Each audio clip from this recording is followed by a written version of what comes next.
Hi all, അസ്സലാമു അലൈക്കും. Welcome back to Silna's kitchen. ഇന്നത്തെ റെസിപ്പി ഉരുളക്കിഴങ്ങും റവയും കൊണ്ട് ഒരു കിടിലൻ ടേസ്റ്റി ആയിട്ടുള്ള അടിപൊളിയായിട്ടുള്ള ഒരു പലഹാരത്തിന്റെ റെസിപ്പിയാണ്. നല്ല ക്രിസ്പി ആയിട്ട് മൊരുമൊരാന്നിരിക്കുന്ന ഒരു കിടിലൻ ടേസ്റ്റി ആയിട്ടുള്ള സ്നാക്സ് ആണ്. സ്കൂൾ വിട്ട് വരുന്ന കുട്ടികൾക്കാണെന്നുണ്ടെങ്കിലും വീട്ടിൽ വരുന്ന ഗസ്റ്റുകൾക്കാണെന്നുണ്ടെങ്കിലും പെട്ടെന്ന് തയ്യാറാക്കി കൊടുക്കാൻ പറ്റുന്ന ഒരു അടിപൊളി ഐറ്റം ആണിത്. അപ്പോൾ ഇതെങ്ങനെയാണ് തയ്യാറാക്കുന്നതെന്ന് അറിയാനായിട്ട് വീഡിയോ സ്കിപ്പ് ചെയ്യാതെ മുഴുവനായിട്ടൊന്ന് കണ്ടു നോക്കണേ. റെസിപ്പിയിലോട്ട് കിടക്കുന്നതിന് മുമ്പായി സിൽനാസ് കിച്ചൺ ചാനൽ ആദ്യമായിട്ട് കാണുന്നവരാണെങ്കിൽ പ്ലീസ് ഒന്ന് സബ്സ്ക്രൈബ് ചെയ്തേക്കണേ. ഒപ്പം തന്നെ ഈ വീഡിയോസ് നിങ്ങൾക്ക് ഇഷ്ടപ്പെടുകയാണെങ്കിൽ ലൈക്ക് ചെയ്ത് ഷെയർ ചെയ്ത് സപ്പോർട്ട് ചെയ്യാനും മറക്കരുത്. ഇനി നമുക്ക് ഇതെങ്ങനെയാണ് തയ്യാറാക്കുന്നതെന്ന് നോക്കാം. ഇതിനായി ആദ്യം തന്നെ 3 ഉരുളക്കിഴങ്ങ് ഈ ഒരു വലിപ്പത്തിലുള്ളതാണ് എടുത്തിട്ടുള്ളത്. അതിന്റെ തൊലിയൊക്കെ കളഞ്ഞ് നല്ലപോലെ കഴുകിയെടുത്തതിന് ശേഷം ഇതുപോലൊരു ഗ്രേറ്ററിൽ ചെറിയ ഹോളിലിട്ടിട്ട് നന്നായിട്ടൊന്ന് ഗ്രേറ്റ് ചെയ്തെടുക്കുന്നുണ്ട്. ഞാനിപ്പോൾ ഈ ഒരു ഇത്രയും വലിപ്പത്തിലുള്ള ഉരുളക്കിഴങ്ങിനാണ് ബാക്കിയുള്ള എല്ലാ ഇൻഗ്രീഡിയൻസിന്റെ അളവും ചേർത്ത് കൊടുക്കുന്നത്. നിങ്ങൾ എത്രയാണോ കിഴങ്ങെടുക്കുന്നത്, എത്രയാണോ പലഹാരം വേണ്ടത്, അതിനനുസരിച്ച് നിങ്ങളും കറക്റ്റാക്കി എടുക്കാവുന്നതാണ്. ഈ ഒരു 3 ഉരുളക്കിഴങ്ങും ഇതുപോലെ ഗ്രേറ്റ് ചെയ്തെടുത്തിട്ടുണ്ട്. ഇനി നമുക്കിതൊരു പാത്രത്തിലേക്ക് ഇട്ട് കൊടുത്തിട്ട് നന്നായിട്ടൊന്ന് കഴുകിയെടുക്കാം. ഈ ഒരു കിഴങ്ങിന്റെ ആ ഒരു വഴുവഴുത്ത ഇതൊക്കെ പോയിട്ട് നല്ല ഡ്രൈ ആയിട്ട് ഒറ്റയായിട്ട് കിട്ടണം. അതിനു വേണ്ടിയിട്ടാണ് ഇങ്ങനെ ചെയ്യുന്നത്. അങ്ങനെ 3 പ്രാവശ്യമായിട്ട് ഞാനിവിടെ വെള്ളം മാറ്റി ഒരു അരിപ്പിലേക്ക് ഇട്ട് കൊടുത്തിട്ട് വെള്ളമെല്ലാം ഊറ്റിക്കളഞ്ഞതിന് ശേഷമാണ് ഞാനിപ്പോൾ ഇതുപോലെ ഒരു പാത്രത്തിലേക്ക് ഇട്ട് കൊടുക്കുന്നത്. ഇപ്പോൾ ആ ഒരു വഴുവഴുത്ത വെള്ളമൊക്കെ പോയിട്ട് നല്ല ഒറ്റയായിട്ട് കിട്ടിയിട്ടുണ്ട് ഈ ഒരു ഉരുളക്കിഴങ്ങ്. ഇനി ഇതിവിടെ ഇരിക്കട്ടെ. ഇനി അടുത്തതായിട്ട് സ്റ്റവിലേക്ക് ഒരു പാൻ വെച്ച് കൊടുത്ത് കുറച്ച് എണ്ണ ഒഴിച്ചു കൊടുക്കുന്നുണ്ട്. എണ്ണ നല്ല പോലെ ചൂടായിട്ട് വരുമ്പം ചെറിയ ജീരകം ഒരു നുള്ള് ഇട്ട് കൊടുക്കാം.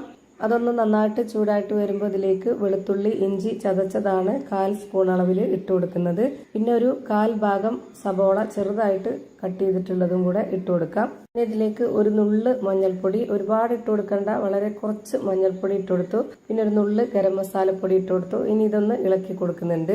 ഇത് എണ്ണയിലൊന്ന് ചെറുതായിട്ട് മൂത്ത് വരുന്ന സമയത്ത് ഇനി ഇതിലേക്ക് നമ്മൾ ഗ്രേറ്റ് ചെയ്ത് വെച്ചിട്ടുള്ള ആ ഒരു ഉരുളക്കിഴങ്ങ് ഇട്ട് കൊടുക്കുകയാണ്.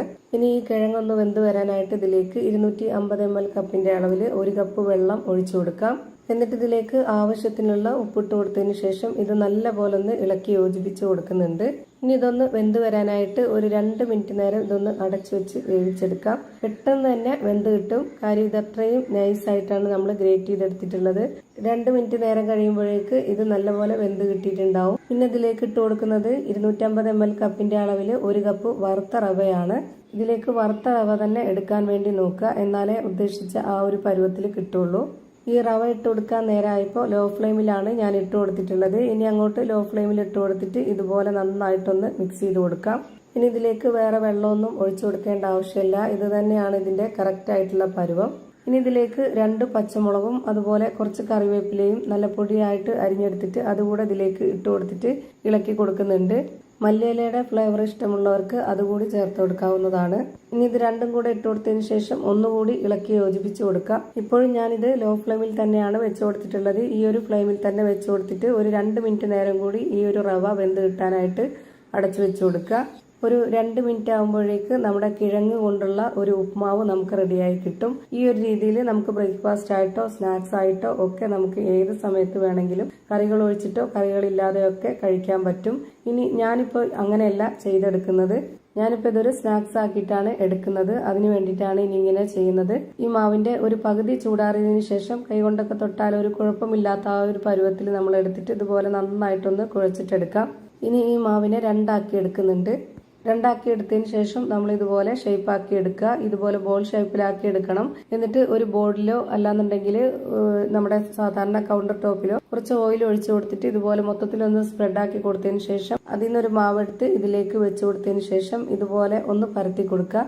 ഒരുപാട് അങ്ങ് നൈസായിട്ട് പരത്തിയെടുക്കരുത്, കുറച്ച് കട്ടിയായിട്ട് തന്നെ പരത്തിയെടുക്കണം. ഈ ഒരു പരുവത്തിൽ പരത്തിയെടുത്തതിന് ശേഷം ഇതിന്റെ 4 സൈഡും ഇതുപോലെ ഒന്ന് കട്ട് ചെയ്ത് കൊടുക്കുന്നുണ്ട്.